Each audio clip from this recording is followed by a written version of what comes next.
हूँ शिवानी राय और I am IIT jam BT all India rank 60। तो आज मैं आपको बताने वाली हूँ कि IIT जैम BT को क्रैक करने के लिए स्ट्रैटेजी क्या अपनाएं। सबसे ज़्यादा इम्पॉर्टेंट है कि हम कौन सी बुक्स फॉलो करते हैं और कैसे पढ़ते हैं। जैसे कि हम जानते हैं कि BT के सिलेबस में 4 सब्जेक्ट है, bio, maths, physics and chemistry. तो सबसे पहले हम देखते हैं कि हमें कौन सी बुक्स फॉलो करना चाहिए। तो हम सबसे पहले जानते हैं कि बायो जो होता है, बायो के लिए हम पाथफाइंडर बुक के लेटेस्ट एडिशन को फॉलो कर सकते हैं। इसमें पार्ट 1 और पार्ट 2 में डिवाइडेड है, पर हमें सब कुछ नहीं पढ़ना है पाथफाइंडर का, क्योंकि उसमें कुछ टॉपिक्स ऐसे भी है जो हमारे लिए नहीं है। ये बुक CSIR नेट वालों के लिए है, तो हम कुछ टॉपिक उसके स्किप कर सकते हैं। आप सिलेबस से भी देख सकते हैं कि जो जो इम्पॉर्टेंट है हम वही पढ़ें।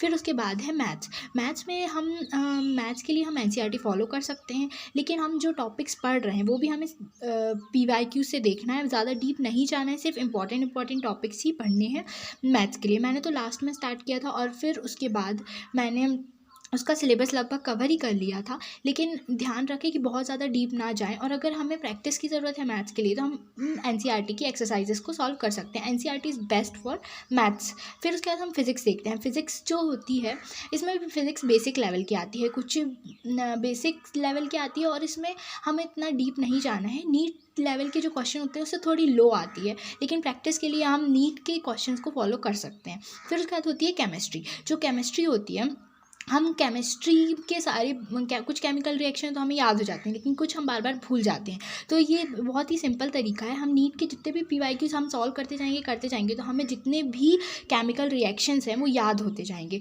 तो नॉर्मली हमें ये करना है कि नीट के PYQs फॉलो करने हैं। किसके लिए? फिजिक्स के लिए और केमिस्ट्री के लिए। मैथ्स हमें बेसिक लेवल की तैयार करनी है। जब हम सारी चीज़ तैयार करके जाएंगे तभी हम एक अच्छी रैंक और अच्छे मार्क्स ला सकते हैं। फिर हम IIT जैम PYQs जो होते हैं उसके लिए R गुप्ता पब्लिकेशन की बुक ले सकते हैं। उसमें थोड़ी एरर्स हैं, बहुत सारी मिस्टेक्स भी हो सकती हैं। तो इसके अलावा अरिहंत की भी आती है, हम उससे ऑर्डर कर सकते हैं, ये ऑनलाइन मिल जाती है। पाथफाइंडर भी आपको ऑनलाइन मिल जाती है। और NCERT के लिए डिफरेंट ऐप्स हैं जिसमें सारी NCERT बुक्स रहती है, तो हम NCERT के ऐप्स डाउनलोड करके सारी NCERT बुक्स ले सकते हैं। उसके अलावा अगर हमें बायो के क्वेश्चन सॉल्व करने हैं, क्योंकि बायो 10+2+3 लेवल की आती है, तो अगर हमें बायो के क्वेश्चन सॉल्व करने हैं तो हम पाथफाइंडर की MCQ बुक भी आती है, हम उसे भी ले सकते हैं, वो भी बेस्ट होती है। लेकिन उसके भी ध्यान रखिए, आपको पूरे क्वेश्चन सॉल्व नहीं करने हैं, आपको वही क्वेश्चन सॉल्व करने हैं जिसमें उसमें साइड में लिखा रहता है कि ये JNU CEB के एग्ज़ाम में आया है या IIT जैम के एग्ज़ाम में आया है, डिफरेंट ईयर्स के एग्ज़ाम में आया है, GATB के एग्ज़ाम में आया है।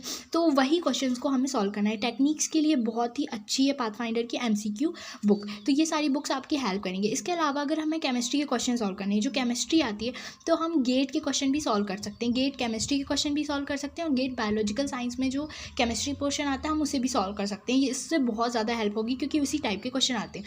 ध्यान रखिए, केमिस्ट्री में भी आपको पूरा का पूरा सिलेबस नहीं देखना है, पूरा डीप नीट लेवल का नहीं पढ़ना है, आपको उतना ही पढ़ना है जितना आता है। बिल्कुल ज़्यादा ही डीप में घुसने की ज़रूरत नहीं है, क्योंकि इतने ज़्यादा डीप क्वेश्चन आते नहीं। ये तीनों बेसिक क्वेश्चन देते हैं जिसमें आपको पर ये आपको करके जाना है, क्योंकि ये बहुत ज़्यादा वेटेज कवर करता है। अगर हमने इसके अच्छे से कर लिया तो हमें बहुत कुछ बन जाएगा। तो सबसे पहली तरीका यही है कि आपको बुक्स बहुत ही अच्छी फॉलो करनी है। अगर हमने अच्छी बुक से पढ़ा तो हमें बहुत सारा नॉलेज होगा। हमें ध्यान से रीड करना है, अच्छे से समझना है, तो हमें बहुत अच्छे से समझ में आएगा। और नेक्स्ट वीडियो के लिए please subscribe my channel and